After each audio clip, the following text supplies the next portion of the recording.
Bratislavčanom dnes nad hlavami lietali stíhačky, vojenské vrtuľníky a ozývali sa výstrely z dela. Nejde však o žiadne vojenské cvičenie. Najväčšie bratislavské výstavisko dnes otvorilo brány všetkým nadšencom vojenskej techniky.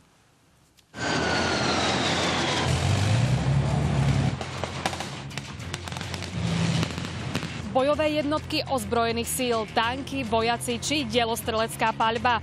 Najväčší zbrojársky veľtrh už tradične odštartovala armáda poriadnym hlukom.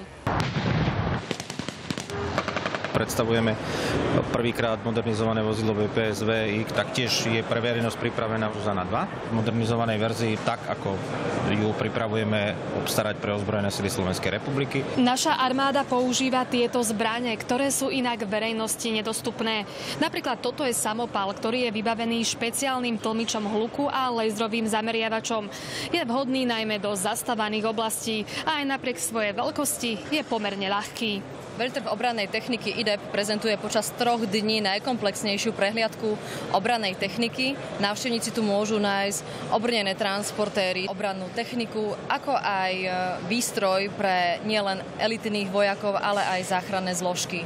Tento veľtrh ale nie je len o tankoch a zbraniach. Môžete si vyskúšať napríklad aj to, aké je to sedieť v naozajstnej stíhačke.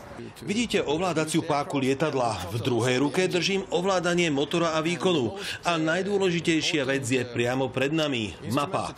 Mapa, ktorá pomáha s navigáciou. A vedľa nej je radar. Zároveň vidíme vľavo vysielačku, prehovor so základňou a iným lietadlom vo vzduchu.